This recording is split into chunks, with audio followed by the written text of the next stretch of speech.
Pero sa totoo lang, Masakit hindi ko kasalanan to. Masakit para sa akin. Ang laki ng pera na to. Hindi naman tayo mayaman. Lahat to dugot pawis ang puhunan ko para kumita. Di ba? Oh. Pero masama yung loob ko kasi bibigay ko yung pinaghirapan ko na hindi naman para sa akin dapat. Okay lang kung akin talaga eh, nakinabang ako, di ba? So yun lang, biktima ako dito. Kung biktima ka, paras tayo. Yun lang yun. Narito po tayo ngayon sa Pasay City para bisitahin ang paresan ng sumikat na Paris Queen na si Diwata. Ito, dati, itong kalsadang to punong-puno ho ito ng mga tao. Yun po na-i-feature pa natin sa ating vlog dito sa YouTube kung saan nga doon sa dulo ang dami-daming tao. Pero kung inyo po mapapansin, ngayon, halos wala na, no? At ito, yan. Ito ang kanyang signage. Diwata Pares Overload. Dito po ang pila ng take-out. So dati may sistema pa, no? Na sa sobrang dami ng tao, sinesectionalize pa nila yung pagkuha ng pagkain sa pagkuha ng drink at pagbayad. So ito ang pila ng mga customer mo? Yung mga kakain pa lang yan, oh. Wow, talagang pila, oh. Tapos nag-orders dito. Ito yung water station ko. Ang laman nito, holy water, ha? Hindi pinangin water para lahat na nakakainom dito mabawasan ng mga kasalanan. Kaya Diwata, holy water yan. Holy water talaga. Ito ba ito? Ayan naman yung pila na mga bagong dating. Dito muna, pila magbabayad. Yung mga wala pang bagong dating yan, kasi magbabayad muna sila. Okay. So pila muna sila. Tapos dito sila sa next station. Yan, ang next station, pag nandito na sila galing sa pila, magbabayad, kung ano yung order, bibigyan namin ng ito. Pag nakabayad na sila, bibigyan namin ng stab, itong stab na to. Para ipakita nila doon sa unahan sa mga nagbibigay ng mga pagkain na nagbayad na sila. Ito yung katunayan. So, okay. Tapos ito, pagkagaling na dito, kukuha na sila ng mga orders. Ito yung overload dito sa Kawali. Ayan, ito na yon. Kung bayad na sila, bibigyan na sila. Ayan, yan. Tapos yan. Tapos siyempre after dyan, dito na sa kanin. Kanin, okay. Kanin station. Ayan, may bibigay ng kanin dyan. Kanin station. Kanin station. Systematic, ano? Tapos after ng kanin, sabaw. Kasi may Paris tayo, di ba? May sabaw dito. Sabaw. Sabaw. Okay, ayan, silipin nga natin yung sabaw. Mainit. Yan na lang. Pero ito, makikita nyo ngayon, di na ganun karami ang tao. Malayong-malayo sa dati na hanggang doon, punong-puno ng mga customer.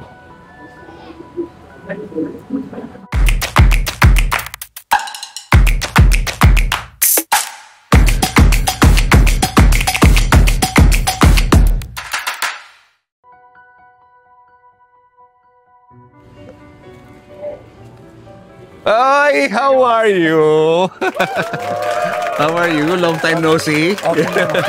So, kamusta na? So okay naman kahit papaano. Nag-usap po kami ni Diwata, na-interview ko siya 1 year ago, no? Yes, 1 year na, yung no? kasagsagan na kalakasan ng Paris ko noon. Oo. Yung trending tayo. Yes, At saka ngayon lang tayo nagkita ulit. Totoo, nakikita lang kita sa social media noong mga panahon na yun. So ito na ngayon ang paresan. Ito na ngayon ang Diwata Paris. So hindi na ganun kalakas yung kahaba yung pela, pero kahit papaano sa isang normal na kainan, may mga kumakain pa din naman talaga. Hello sa inyo. Hi po. Basta, kung naalala ko kasi dati, ang haba nito di ba? Yes, hanggang doon pa nga, umaabot pa doon. Tapos yung pila ng tao. So araw-araw ganito na lang, hindi na masyado marami yung mga kumakain. Pagka lunch time o kaya hapunan, so minsan puno to, pero pagka alanganing oras, basta yung normal na lang na karinderya, ganun na lang. Marami pa naman kumakain. Yung soup. Importante meron pa rin kumakain. Yes, ang importante may kumakain pa din. Totoo. Kasi actually talaga, ito lang yung paresan ko talaga na as in akin. Okay. So the rest, dito pa sa bahay? Yung Quezon City, yung Caloocan, tapos meron pang Laguna, at saka mayroon pang Pampanga.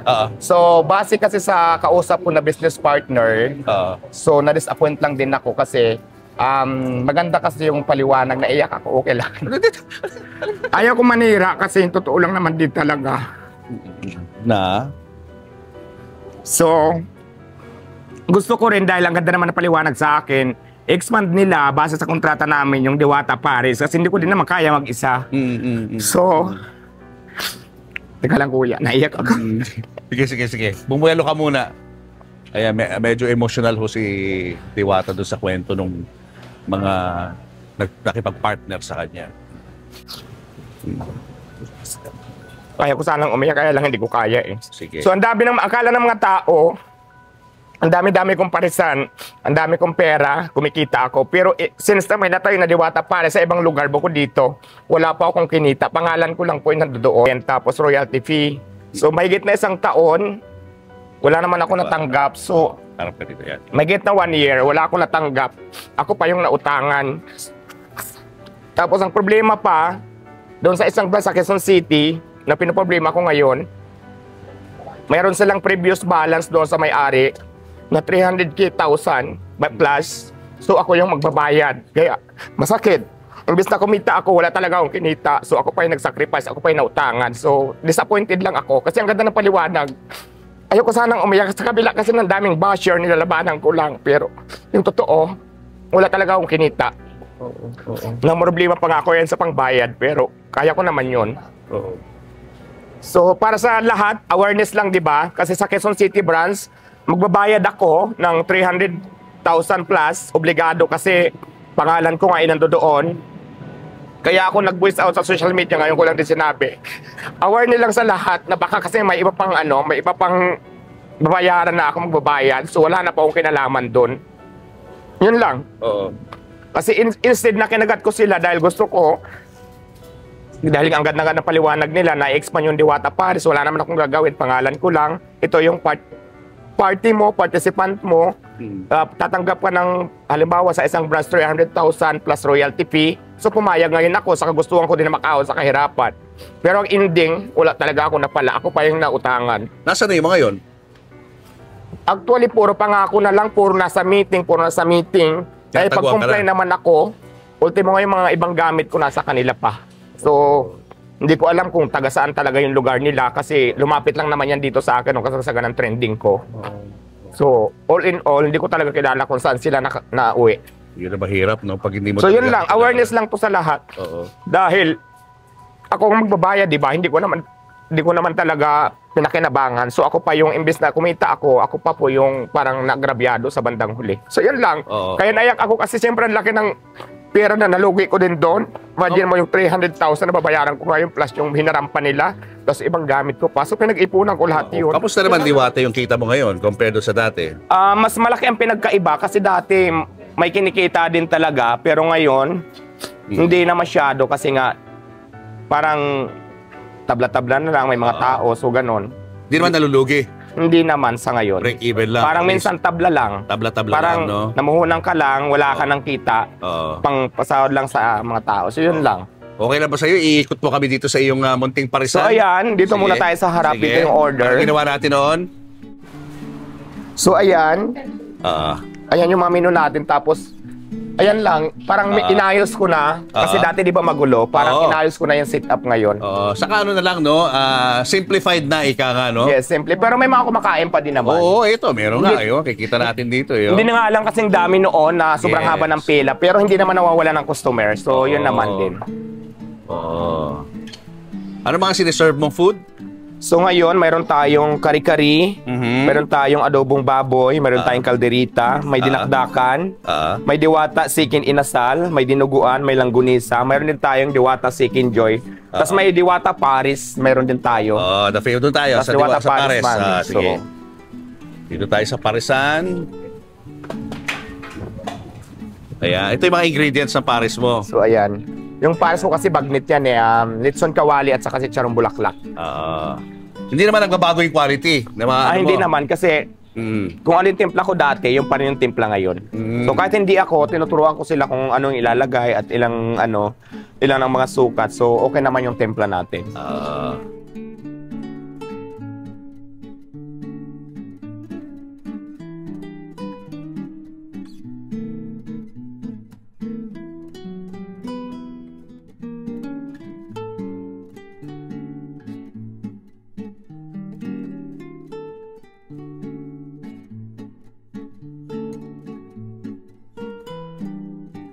titikman natin ngayon kung kamusta naman ang pagkain ng Diwata's Paresan. Ito ang mga in-order ko, no? Nag-order ako ng chicken barbecue at yung longganisang matamis. At syempre, hindi ko palalampasin ang pares ni Diwata. Although, hindi siya yung full order ng pares. Gusto ko lang matikman yung sabaw kasi ang sarap dito noon nung tinikman ko Ayun, tikman natin ulit. Sarap. Sarap pa rin. Walang pinagbago. Pero siyang, medyo anghang na lasa. Tapos itong longganisa, ba natin?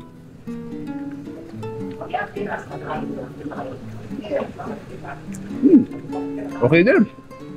Up. Chicken barbecue.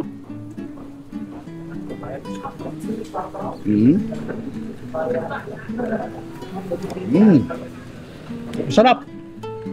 So far, lahat ng mga in-order natin dito, masarap. Okay. So ayan, ito yung dati kong tinitirahan, tulay, kasi dumaan naman na tayo, kaya huminto tayo, at saka ituturo ko lang. So wala pa kasing harang to dati. Wala pang harang to. Bukas yan, open yan, tapos daanan yan pa ganon. Doon ako sa ilalim, tagusan yan hanggang doon. Oh. So sa ilalim ng tulay na ito, yan ang dati mong tirahan? Yan, dyan ako nakatira talaga. So may mga bahay dyan sa loob dyan? Parang ano lang siya, yung may plywood akong ginanon sa taas. Sa taas naman ako, hindi naman doon mismo sa bato. Mayroong taas yan na pwedeng lagyan ng kahoy, tapos plywood. So doon ako natutulog. So tumagal din ako dito, siguro mga 3 years. So yun, tapos malapit lang to dito sa pwesto ko kasi doon lang yung Diwata Paris sa unahan. Ito na nga no? So ito yung tulay na kung saan dito ko unang tumira at dito rin una ako nagtinda. Dati kasi may mga tinda ako dito. Dati may mga nagtitinda pa dyan. Ako dati nagtitinda niya, kaya lang sobrang dami din ng customer ko dyan dati. So mga galing dyan sa mga call center company dyan, dito nag-UC. So pinagbawal din ako sa daming tao dito, nasilip ako ng dito sa may MOA.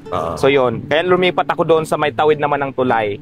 So doon na ba nangyari yung may nakaaway ka? Yes, dito yun. Sa ilalim na yan? Sa ilalim na yan. Dito kami nagsuntukan, tapos tinamaan ako. Ayun, makita yung rumampa ako na may sugat. Ayun, yun na police station kayo noon, no? So dito yun, tapos doon kami dinala sa may police station dyan sa MOA bago kami ilipat doon. Grabe yung pinanggalingan mo pala, no? Grabe, kaya yung kahirapan, lahat na yata ng kahirapan sa buhay ay napagdaanan ko na. Kaya, so yun. Imagine guys, no? Dito ho siya sa ilalim ng tulay dati nakatira. At ngayon, nakapag-invest na ng bahay si Diwata na pupuntahan natin ngayon. Yes, ngayon naman ipapakita ko na yung bahay ko kung saan ako nakatira. Ayan. So puntahan natin. Let's go!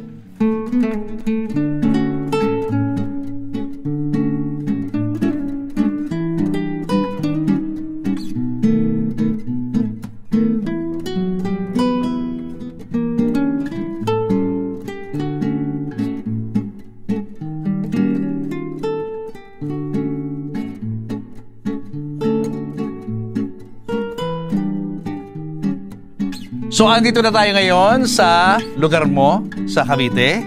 Yes. Ito ba ang bahay mo? Ito? Yes, ito yung Kubo house ko. Pero mayroon akong bahay pa doon. Ay, parang ito. Mas malaking bahay pala doon. Bahay ko din naman to, pero kubo. Pero mayroon pang pinakamin. Ayun, doon ako. O, dito tayo muna sa kubo. Sa kubo natin, second floor to, may kwarto. So, welcome to my kubo. Okay. So, ayan. Tapos mayroon din siyang kwarto. May kwarto na rin. So, ayan. Double deck din siya. Pag gusto kong dito rin ako natutulog. Tapos, ayan. Tambay-tambay dito. Tambayan nyo to. Tambayan dito. Dito pwedeng mag-inuman o kumain, no? Pag may mga visitors, pwede dito. Relaxing, no? Relaxing. Tapos dito naman tayo sa loob ng bahay ko. Pasok na tayo.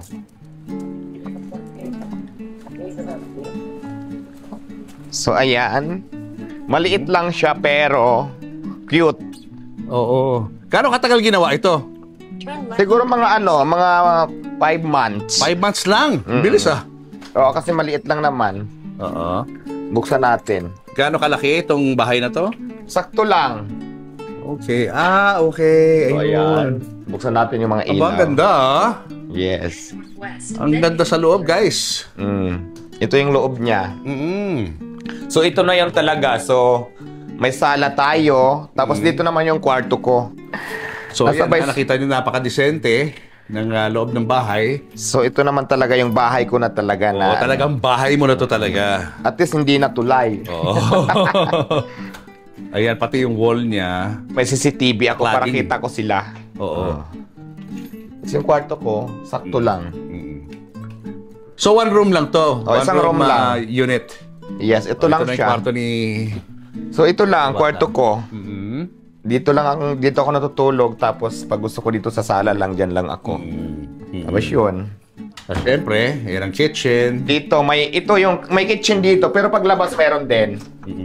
May dirty kitchen ka. Yeah, may dirty kitchen ako dito. Maluwag. Ayan. Ayun. Dito naman, labahan. Tapos parkingan doon. Laundry. So more or less mga, less than, 100 square meters? Ay, wala. Itong bahay. Yung bahay lang? Hindi siya umabot ng, less than mga, less than 100 square meters. Tapos okay naman siya kasi malinis naman, tapos konkrito. So masaya na ako dito sa bahay. Naman. Para sa iyong lifestyle, di ba? Yes, oo. Wala ka naman mga anak. Ay, meron pa pala. Sige. Gusto makita yung may office kasi ako dito. Ito yung bago kong business. So dito tayo. Ito naman yun. May office dito. Parang doon sa sa Parisan mo, may office din. Hindi, yung bago kong business, ito yung office. Okay. Tapos sa Parisan ko, dito na din. So ayan siya. Pasok kayo. Naman. So ayan. Ito yung bago kong mga business ngayon. So ito yung sinasabi kong mga safety gears na regarding sa mga construction. Meron mga traffic cone. Ito lahat nasa Moodle. Ayan, nagdi-deal kami dyan lahat. Paano mo na-discover tong business na to? Kasi di ba, nagtrabaho din ako sa construction. So kaya may knowledge ako dyan sa mga safety gears. Kaya ito yung naisip kong business. Kasi ang alam ko, itong business kahit na hindi siya mabili ng ilang araw, hindi siya masisira. So, yun. Ang order dito ay bultuhan. Parang kung sino ang gusto mag-order, mag-Gmail lang kayo sa Gmail namin sa DGB Safety Works Trading. So, doon yung transaction. Tapos, i-deliver namin doon sa lugar nyo. Halimbawa, isang bolto na safety shoes, mga ganyan ang order nyo. So, i-deliver namin sa inyo yan. So, kami na mismo mag-deliver. So, yun, mga product na yan. Sa mga construction, no? Sa mga construction. Pero legal yan kasi may mga permit tayo. Ito yung mga permit natin. Yun. Ito. Yan ang mga permit. Dito sa business na to, kumikita ka na ba rito? Actually, bago pa lang. Pero may mga orders na kami dyan. Okay. So, ang order kasi dito, kailangan, kasi dumadaan din kami dito sa biddings yung mga halimbawa, may mga supplier din na, mayroon kaming isang kumpanya na pagsusuplayan. So, may biddings. Ang kagandahan dito kasi competitive naman po yung ating mga prices. Kaya, laban din. So, nakita ko rito, executive officer ka? Chief Executive Officer? Ano ibig sabihin yan? Ako yung may-ari. So, ikaw na nagpondo nito? Ganun ba yun? Ako na po. Okay. Tapos, ang nag-office dito is ang Monday to Friday lang yung pasok. Kaya bukas nandito siya. Linggo ngayon, kaya wala siya. So, hindi ka na masyado nagfo-focus sa restaurant? Yes, kasi aside from dito, mayroon pa akong ibang business. Siguro hindi ko na i-flex kasi hindi naman kailangan. So, meron akong ibang source of income bukod doon sa parisan ko. Pero yung parisan ko, syempre, hindi naman katulad nung dati na sobrang dami ng tao na kumakain. Pero may kumakain pa rin naman. At hindi ko pwede yun iwala kasi yun yung trademark ko.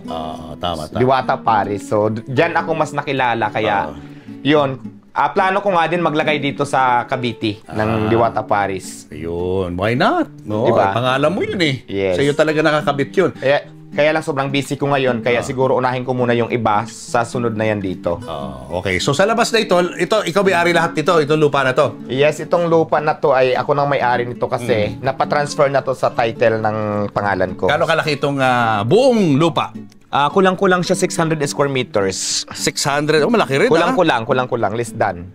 Less than 600 square meters in total, guys, no? So, yun. So, maluwag na maluwag ang kanyang property. At saka kagandahan dito, maluwag talaga yung lote, maliit lang yung bahay kasi just in case na kung kumita pa ako sa susunod, pwede ko pa siyang mapagawan dyan. Halimbawa, kasi plano ko din apartment Kaya lang siyempre, pag apartment, medyo malaki-laki ang budget dyan, so hindi pa natin kakayanin. Pero kaya ni-reserve ko lang talaga yung lote lang muna. At least, kung may mga plano ako, pwede ko pa siyang gawin dito. So, ang bahay ko okay na yan kasi ako lang din naman mag-isang nakatira dyan. Tama. So, bisi-bisita. Nandito na nga tayo sa loob ng bahay ni Diwata Diwata, salamat naman at pinaunlakan mo kami sa interview na ito at in-invite mo kami. For the first time, makikita ng ating mga kababayan yung iyong bagong bahay. Yes, kasi dati nagkita tayo sa Parisan. So ngayon naman dito naman sa bahay. So maraming salamat din dahil medyo may kalayuan, no, galing Pasay. So nandito ka ngayon. Laban lang sa biyahe. Okay, so maraming salamat din sa iyo, Sir Julius. So most of the time, dito ka na lang talaga sa Cavite? Yes, dito na talaga ako kadalasan. Anong pakiramdam mo na nanggaling ka sa isang walang tirahan, nasa ilalim ka lang ng tulay, yung pinuntahan natin kanina, doon ka lang nakatira, tapos ngayon may sarili ka ng tahanan na masasabi mong sa'yo talaga?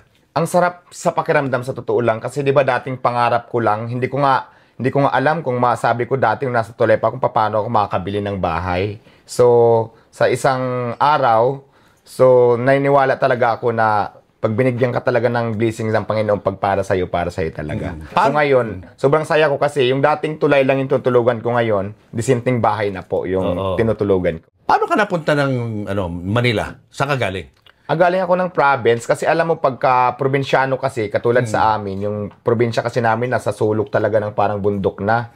Parang feeling ko nga hindi na mga tao yung kapitbahay ko doon. So lahat kami na taga-probinsya doon sa lugar namin nangangarap na pumunta ng Manila para magtrabaho kasi dahil sobrang kahirapan na rin ng buhay.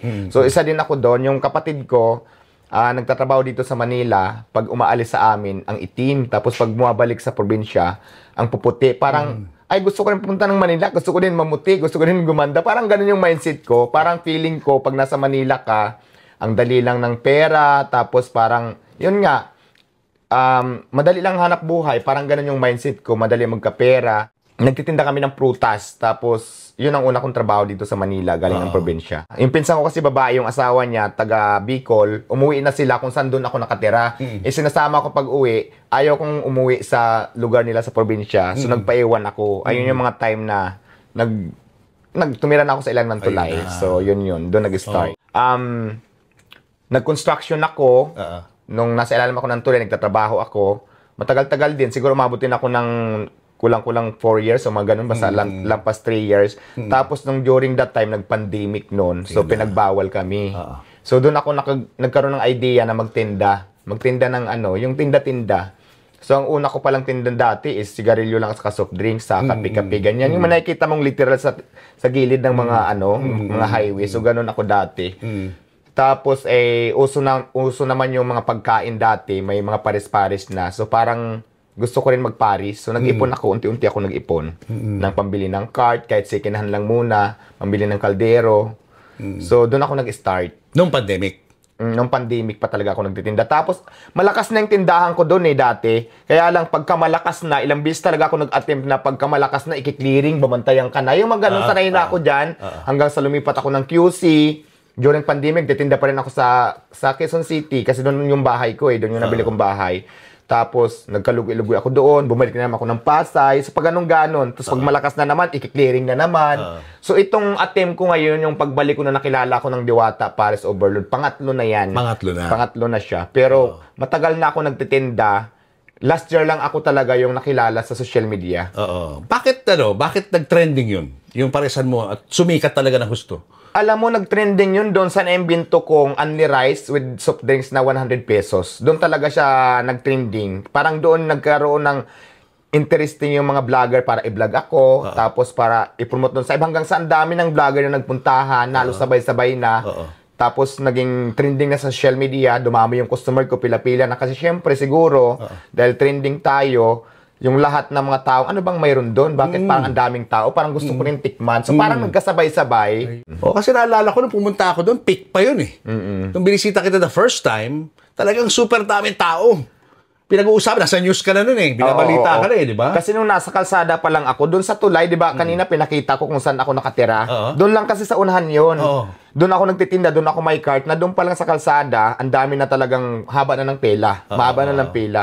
So, hanggang sa binantayan ako nung una muna, bawal sa araw daw magtinda, sabi ng mga clearing. So, gabi na lang ako lumalabas. Pero paglatag ko ng paggabi na, yung hapon pa lang, ang dami ng tao. So, ang dami talaga, as in pila na naman. Pagod na pagod nga ako kasi ako nagluluto. Ako yung nagsiserve. Ako yung lahat. Halos lahat akin kasi nung una, konti pa lang yung tao ko noon Hanggang to the point na binantayan na ako, bawal na yung gabi. 24 hours na yung clearing na nakabantay sa pisto ko. So wala na si Diwata Paris. Mabuti na lang yung pisto ko ngayon, kuninto ko naman to noon. Parang viewers ako nung nagpapisto sa akin doon, nakikita niya ako. Parang pinahanap ako nung hindi na ako nagtitinda doon kung bakit daw nangyari. Tapos yun, parang naawa sila, pinapisto ako doon sa pisto ko ngayon. So yun ang kwento doon. Tapos ngayon, lalo pang nag-trending nung may pisto na ako. Yun nga. That's the time na pinuntahan kita. Yung nagkita tayo doon ulit. Tapos ang dami ng mga vlogger na mga artista nandoon na din. Nabalita na din ako sa news. So yun, ganun yung kwento ng Diwata Paris. So, kamusta naman na naging kita mo noon? Gaano kalaki ang ina-average na kita mo noon, nung kasikatan mo? Nung una, kumikita naman din talaga nung una. Malaki. Pero ako, but hindi naman sobrang laki, pero talagang masasabi mo talaga may kita.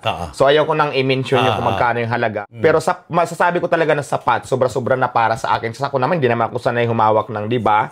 Mataas na sa akin yung 1,000, 5,000 ang pinakamataas na hawakan ko, masaya na ako doon. Pero sobra-sobra naman din talaga yung pumasok sa akin. Kumbaga parang sakto talaga. Ngayon ang ginagawa ko, habang kumikita ako, nag-iipon ako kasi may mga plano nga ako, di ba?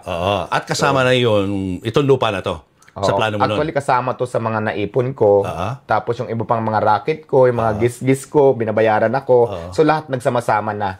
So, kasi pangarap ko talaga na makabili ng bahay o kaya lupa lang, sabi ko. Basta matayuan ko lang ng konting bahay, basta akin yung lote, may pagdadalan ako ng mga gamit ko na maging safe. So, ganun yung nasa mindset ko eh. Kaya inuna ko talaga, lupa lang itong nabili ko. So, parang non-improvement siya. Tapos ngayon, ako na lang dito ang tayo ng maliit na bahay, pero di ba malaki yung lote? Kasi sabi ko, ang plano ko kasi talaga, pangarap ko apartment din, kasi sabi ko pag apartment kasi pang long term siya eh, na negosyo. Pag meron ka na nun, kahit na pa-placing ka na lang. Pero kasi nga, di ba, sobrang mahal din kasi ang cost ng apartment. Kaya sabi ko, sige, bakante lang yung lote muna dyan, mag-i-import ulit ako, maghanap buhay. Pag may kita na sapat na, saka natin gagawin yan. So, ganun. Sino ang hindi alam ng mga tao? Akala nila, yung iba, nilulustay mo lang yung pera, di ba? Ay, hindi. Pero in reality, hindi nila alam na nag-i-invest ka para, nag-iipon ka para sa future mo. Kasi alam ko na mangyayari, mas maganda kasi talaga, kasi di ba, ang dami nangangarap magkaroon ng bahay at saka lupa. So, hindi mga nila agad-agad makabili ako. Binigyan ako ng pagkakataon para makabili, kaya ginawa ko na. Kasi pangarap ko din naman talaga na magkaroon talaga ng bahay at saka lupa. Sa akin, pag hindi kayo napagbigyan, para lumami yung Diyos nyo, yung mga matasamang nasasabi mo, hindi kayo napag-usapan yung upload nyo. Pwede mo magtrabaho muna ako. Kasi hindi lang naman, hindi kasi priority ko sa inyo, yung tindahan kong priority ko eh. Naikausap sana kung pwede magtrabaho muna ako bago yung social media na yan. Diba? Kailangan ko kayo, supporters ko, pero kailangan ko din yung tindahan ko, mas importante. Diba? Katulad yan, pakita nyo, gamit-gamit nyo. Ito muna. Trabaho muna,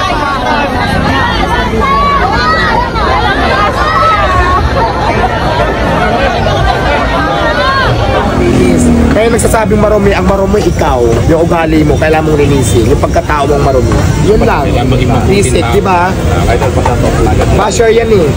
Mga video, tapos pupost nyo, sabi niya masama naman ang ugali ko. Hello, Diwata! Thank you, God bless. Mamaya na tayo, mamaya na ulit-ulit. Hindi kasi ulit-ulit, marami tayong gagawin eh. Kahit na pagod yan, ayan, nagpipigil pa rin mamaya na kuya, is lang. Huwag nyo masyadong ipilit dahil sobrang hindi ko maintindihan sa sabi ni madam. Sa dami kong iniisip. Ito na yung pagkakataon mo, Diwata, para sagutin mo, yung mga puna ng ibang tao sa iyo. Kasi nakikita naman namin sa social media, kapag may mga taong gusto magpalitrato sa iyo, parang medyo suplado ang dating mo sa mga video. Masasabi mo ba na naging naging lumaki ulo mo, naging mayabang ka? Kasi alam mo, kung kilala mo lang kasi ako noon at saka hanggang ngayon, mabait pa nga ako sa Facebook. Kung ano yung sinasabi ko, yun na yun eh. Siguro nabigla lang kayo, pero ugali ko talaga ganun. Although na may mga time na nakikita ko na natarayan ko. Kasi wait lang, tika lang, may ginagawa ako kasi unahin pa ba kita kaysa sa mga taong nakapila kung paano ko masiserban. Unahin pa ba kita dyan, nagbablog ka lang dyan, igaganong-ganon mo lang ako. Pag hindi kita napagbigyan, magagalit ka. So wala na akong pakialam doon. Basta ako, sabi ko, ginagawa ko yung tama para sa akin din naman. Ngayon yung iba kasi na mga vlogger din, mas lalo nilang pinapalaki. Kumbaga, naghanap sila ng butas ng negative sides para mag-trending para masiraan ako. Maraming kasing gano'n, ba't ibang klase ang strategy ng mga vlogger. Basta mag-trending sila, wala na silang pakialam kung kasiraan ko ba yan o hindi. Kasi kadalasan, Sir Julius, nang nakikita ko social media, parang ini-edit lang yung very short lang na clip, yung clickbait nila na para sa kasiraan ko lang, pero hindi naman talaga yun yung totoong kwento. So, ganun yung nakikita ko. So, yung mga nakikita namin na parang suplado ka sa kanila, may mga karugtong pa yun na, Mayroon. na kinakausap mo rin sila na maayos. Yes, oo naman, kasi ako naman talaga, ang sinasabi kasi ng iba, ay naku, lumaki ng ulo niyan, hindi na po picture lang, ganyan-ganyan. Hindi naman talaga ganun, pero pag free time tayo, kahit magsama pa tayo maghapon, wala namang problema. Pero nung mga time kasi na yun talaga, sobrang pagod ko at saka ini-entertain ko naman, pero yung iba kasi feeling entitled pagka nandoon sila, vlogger sila, kailangan automatic talaga na entertainin ko. Eh syempre nakapokus ako doon sa sobrang dami ng tao, kung paano ko sila siserba ng maayos, paano ko ma-handle yung sobrang dami ng tao, di ba akin nga lahat. So yun ang hindi naintindihan. Pero sabi ko naman, wala naman akong pakialam doon. Ang importante kasi, di ba, wala akong ginawang masama. Yun lang naman hindi ako nagpa-picture. Naging problema na natin buong di ba? So for the record, hindi lumaki ulo mo, kahit na malaki ang kita mo ng time na yan. Ay, hindi po. Hindi talaga. Kasi kung ano ako noon, ganun pa rin po ngayon. Siguro lang nabigla lang kayo kasi hindi niyo naman ako kilala kung talaga yung ugali ko. Siguro nabigla lang kasi sa social media. Di ba wala namang masama magpakatotoo? Pero anong lesson na tutunan mo dyan? As a businessman, kasi businessman ka na eh. Dapat, di ba, as a businessman, may kasabihan na kinakailangan ma-maintain mo yung yung PR mo sa mga kliyente mo. Yes, kailangan talaga pagka businessman ka talaga, kailangan talaga marunong ka talaga mag-entertain sa mga customers para bumalik-balik. At yun din naman ang tinuturo ko doon sa mga tao ko. Kailangan masatisfied sila kasi pag nasatisfied yan, maganda yung food mo, satisfied sila sa serving mo, nag-enjoy sila, babalik yan at magsasama pa ng ibang kakilala nila. I-recommend ka pa nila. Pero kapag ka tinarayan mo, kapag ka hindi satisfied sa'yo, minaldatahan mo, hindi na babalik sa'yo, sisiraan ka pa. So, ganun yung mga natutunan ko. Okay. Punta naman tayo dun sa mga challenges na kinakaharap mo ngayon. Nabanggit mo sa akin kanina na meron ka mga pinagdaanan, mga pagsubok. Unang-una, hindi na kasi ganun karami rin yung mga kumakain sa yung parisan. At meron ka mga taong pinagtiwalaan na hindi pala dapat. Yes. Kasi una talaga, aminado naman ako na yung Diwata Paris talaga, hindi na ganun kalakas ang kita nung katulad ng dati na pinipilan. Pero, hindi naman totoo na wala nang kumakain. Mayroon pa din naman talaga. As long as sabi ko, affordable yung price natin, masarap naman. Pagkain yung tinda natin, may kakain pa rin. Kasi ang unang pangunahin talaga ng problema ng tao, pagkain. Pag nagutom yan, tumapat sa kainan mo, kakain yan. Hindi na, siguro, hindi talaga katulad nung dati kasi wala namang araw-araw Pasko eh. Noon talaga, hype na hype, nagsabay-sabay yung mga tao kahit sobrang haba ng pila. So, yun lang yun. Tapos yung mga pinagdadaanan ko, kasi di ba, nakwento ko na kanina, naiyak pa nga ako, pero ayaw ko sanang umiyak. So, yung Diwata Paris kasi nung nag-trending, may lumapit sa akin. So, nagpakilala sila, isang company, na maganda naman yung intention. Maganda yung motibo na pinaliwanag sa akin, kaya naman talaga napauho ako. Kasi imagine mo, galing na ako sa Element Tulay, tapos operang ka, tutulungan kanila para ma-expand pa yung Diwata Paris, dumami yung branches. Ang gagawin ko lang, pangalan ko lang, tapos tatanggap ako ng franchising fee, royalty fee. Wala akong gagawin. So, wag naman ganun. So, anong gusto mo sabihin ngayon dun sa mga viewers natin? Baka ino-offeran sila na magtayo ng isang Diwata Parisan. Anong gusto mo sabihin dun sa mga tao? Ang ano kasi dito, nakakontrata kasi kami ng 5 years silang kakausap sa mga franchising. Gusto ko lang malaman nyo lahat, kung nanonood man kayo ngayon, wala na akong kinalaman ngayon. May kontrata pa kami ngayon na pinarmahan ko. Pero kasi nga, gano'n naman ang nangyayari. Kailangan ko nang i-voice out para malaman ng iba. Kahit hindi pa natin-terminate yung kontrata, kasi di ba mayroon yan yung parang, ano ba ang tawag doon sa ipawalang visa natin yung kontrata. Kasi gusto kong ganun. Pero hindi pa nga nasa-cycle ng ganyan kasi hindi naman sila yung pag-usap ng maayos. So, basta wala ka na kinalaman sa any future Diwata Parisan. Wala na. At saka wala akong natanggap kahit singkunduling. Sa totoo lang, ako pa po yung nautangan nila. Kinokontak mo ba sila? Kinokontak ko, laging nasa meeting, pasensya ka na, puro meeting. Lahat, ilang taon na puro meeting. Puro meeting. Walang text man lang na ano? Nagre-reply naman yung kontak ko, pero yun nga, puro pangako talaga hanggang ngayon. Kaya, dapat siguro pag ganyan mag-file ka na ng complaint, di ba? Actually, plano ko na nga. Pero hanggat maaari talaga, gusto ko munang ayusin, isiti lahat. Kasi, di ba, puro gastos kasi yan pag mga ganyan. Pero kaya nga, ang tagal-tagal kong nagtimpi kasi gusto ko talaga maayos namin to. Kaya lang wala talaga.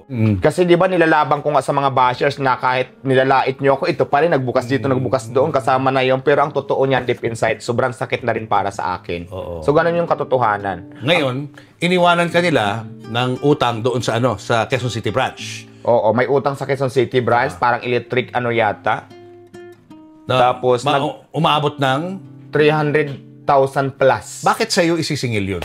Kasi ang naging problema ko lang, kasi meron isang papel na pinapirmahan nila dati na parang, doon nga yung pangalan ko, parang yung may-ari, ako ang hinabol. Pero alam naman to nung may-ari dyan, alam mo naman yan dati, pumunta ka pa sa akin, may conversation pa tayo, di nga kita kilala eh. Ay nagpapatulong ka kay basta doon sa taong kausap mo dyan. Kasi, di ba, sinurprise nga nila sa akin yan, na isosurprise ko na lang pagtapos na yung Diwata Pares. So, ibig sabihin, kayo nag-usap dyan bago nyo ako tawagin. Ang naging problema kasi ngayon, parang ako yung diniin, parang ako daw yung kausap.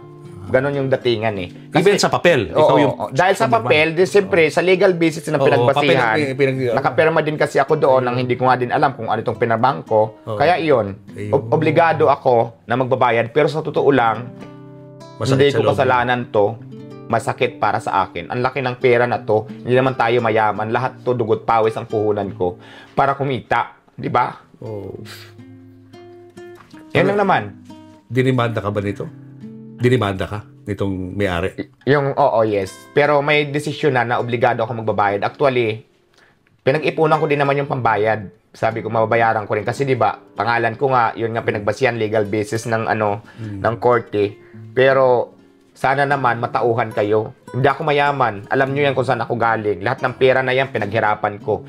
Nung una, sabi mo sa akin, tulungan kita para makontak ko sila, pinag-usap ko kayo, hindi kayo nagkaintindihan, bandang huli ako yung dinimanda mo. Alam mo naman kung ano yung totoo. Pero sige, go. Kasalanan ko, may order na, babayaran naman kita. So yun lang. Babayad ka. Pero masama yung loob ko kasi bibigyan ko yung pinaghirapan ko na hindi naman para sa akin dapat. Okay lang kung akin talaga nakinabang ako, di ba? So yun lang, biktima ako dito. Kung biktima ka, paras tayo. Yun lang yun. Anong natutunan mo rito sa journey mo bilang isang negosyante? Listen and learn. Huwag talaga basta-basta magtitiwala sa isang taong hindi mo kilala. At sa huwag kang basta-basta paperman ng isang papel nang hindi mo pa alam talaga, hindi mo naintindihan yung nilalaman. Yun ang listen and learn na tutunan ko. Masakit na leksyon na dapat matutunan din ninyo kayong mga pumapasok sa business o sa mga franchise. Importante yung dokumento. Saka kinakailangan yung diba? Hindi ka basta pirma ng pirma. Yes. Yun, kasi ako naman talaga, Sir Julius, wala kasi tayong knowledge sa mga ganyan. Di ba? Alam nyo naman. So, nadala lang siguro ako sa mga matatamis na salita. Kasi maganda naman yung plano talaga. So, yun lang. Pero okay ka naman. Okay naman ako. Kinakaya mo. Kahit mahirap. Yes, kaya ko naman. Kaya. Palaban naman ako talaga. Pero yun nga kasi, ang sama lang sa loob ko dahil, di ba, hindi na nga ako nakinabang, magbabayad pa ako ng, di ba, pinaghirapan ko. Saka minsan din, hindi mo rin talaga ma-judge ang isang tao based sa itsura, no? Sa galing magsalita, sa itsura ng pananamit. Tama. Hindi rin sapat yun eh, no? Kailangan talaga pag-aralan ng ilang beses, no? Hindi lang 10 beses, 20 times mong pag-aralan yung deal. Yes, yun ang mga natutunan ko talaga. Na siguro, kung hindi nangyari ito, hindi rin ako matututo. Kaya listen and learn talaga sa buhay. Ngayon ba, anong ginagawa mo to make sure na hindi ka na maloloko? Ayun, dahil natutunan ko to, lahat ng bagay ngayon, sinisigurado ko muna kung tama ba o mali yung decision ko sa buhay. So yun ang mga natutunan ko. Meron ka na mga nag-a-advise sa'yo, mga abogado, pinag-aaralan mabuti, mga dokumento. Dumami na din yung friend ko, so may kakilala din akong lawyer na tumutulong sa akin, kinukonsult ko sa kanya. Tama ba to? Ganyan. So yun, parang may nag-advise na sa akin. So yun lang naman. Nandito pa rin ako at laban pa rin. Mas lalo ko pang gagalingan. Habang nagaganyan nyo ako, lalo ko pang gagalingan para nagkakaroon ako ng aral, mas lalo ko pang gagalingan. Mga hanggang kailan mo planong ipagpatuloy itong Diwata Paris Overload sa Pasay? Yung Diwata Paris, kasi di ba sinabi ko nga yung pisto ko sa Pasay, wala naman kami doon list of contract, so anytime pwede tayong paalisin. Pero sa sarili ko, kahit nga wala na ako ibang business, kahit nga ako na lang, kahit na lang, maliit lang na pisto, hindi ko na pwedeng walain yung Diwata Paris kasi yun na talaga, dyan ako nakilala. At dahil dyan, di ba, dyan ako nag-trending. Marami na din akong napatunayan sa Diwata Paris na yun, kaya hindi na siya pwedeng mawala. So, kung mawala man sa Pasay, nandito ako sa Cavite, pwede ako maglagay dito kahit maliit lang. Basta yung Diwata Paris, nandyan na yan, nakatatak na yan, hindi na kayang burahin. So, pagpapatuloy ko pa yan habang nabubuhay ako. Ano gusto mo sabihin sa mga sumuporta sa Diwata Paris Overload? Anong mensahe mo sa kanila? Maraming salamat kasi may mga tao pa rin talaga na nandyan, sumusuporta pa rin ako sa inyo. Nandyan lahat. May mga basher, may mga supporters. Thank you sa inyong lahat. Nandyan pa rin kayo, nag-i-effort para mag-comment sa mga Diwata Paris upload at saka sa akin may concern, may galit na galit. Maraming salamat sa inyo kasi nandyan pa rin kayo nakabantay sa akin. At syempre sa mga sumusuporta sa akin, maraming salamat din sa inyong lahat. Naapektuhan ka pa ba ng mga sigurado? Actually, nung sa ilalim nitong interview na to, may mga nagbabash sa'yo. Ano yes, alam ko na kasi ang mangyayari dito, sabi naman ng mga basher, naku, nagbait-baitan ka naman dyan, nag-iyak-iyakan ka naman dyan para makakuha ka ng simpatya. Parang ganun na yung nasa isip ko. Pero ako, naiyak ako nang hindi nag-iyak-iyakan. Talagang galing sa puso ko yung pag-iyak. So, didma lang naman ako kasi kung basher ka man, hindi naman kita kilala eh. Basta ang importante, wala akong ginawa sa'yo masama. Kahit nilalait mo ako, below the belt ka na magsalita, hindi kita kilala. Ako, gumagawa lang ako ng tama, nakakatulong ako, hindi ako naman merwisyo, kaya didma lang. Ayun. Please like, follow, and share na lang. Para mapanood natin lahat. Sa mga bagong negosyante na katulad mo na hindi masyadong may alam sa negosyo nung pumasok sa ganito, ano gusto mong payong ibigay sa kanila? Laban lang kasi ako nung nagnegosyo na wala, pero habang nadadapa ka pag bumangon ka, lalo mo pang galingan.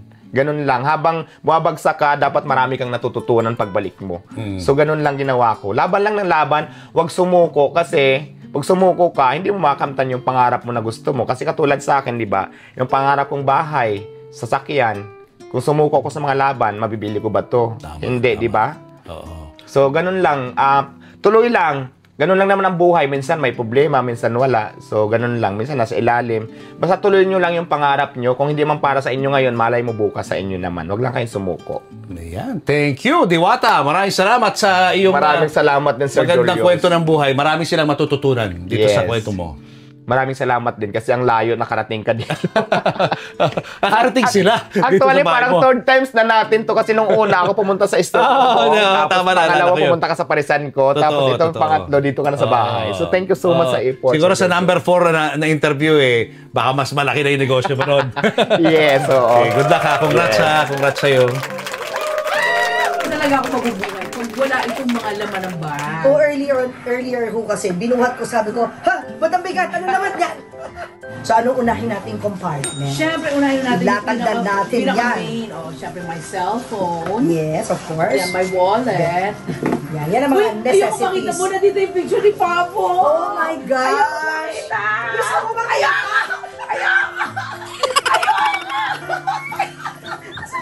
Hindi. Oh my gosh! Kasi ito, pag wala kang Oy, meron din ako, pero sa bahay lang. Talagang dala mo sa bag mo. Kasi pag nasa kotse ka, di ba? Natanggal na double chin. Subukan mong bad breath ka. Naku, kakaliwain ka. Kaya lang, baka ma-turn off na naman si Papo sa akin. Hayaan mo na matagal na siya na turn off sa'yo. Ayan! And this one also. Ay, naku, Ito, na-miss mo parang- to. Ito yung, parang hindi. Bata tayo. Nagpapabili pa ako nito sa National Bookstore. Julius and Tintin para sa pamilyang Pilipino would like to thank the following. Raja Travel Corporation, with you on your journey. David Salon, whoever you are, whatever you do, David Salon brings out the best in you. Coco Life, believing in the Filipino. Babyco Baby Wipes and Frida Feminine Napkins. Universal Robina Corporation. The Kabalen Group of Restaurants. Ideal Vision. Revlon for my makeup. Goldmine Rice. Mono Quadratic made-to-order home and office furniture. DeLonghi Coffee Machines. Enagic from Japan, Kangen Water Machine. Email us for inquiries. Health Cube Medical Clinics. Uratex. Clean Echo. Orofan, the heart of every home. Purple Hearts, formulated with love and care. Cupid's Cologne, only 150 each. To order, message Cupid Tony on Instagram or email cupidscologne@gmail.com. Boteju, authentic Japanese traditional cuisine. Sama-sama, salo-salo sa Boteju. Promote your brand, products, and services in our show and digital platforms. For advertising inquiries, email n.bersola@gmail.com.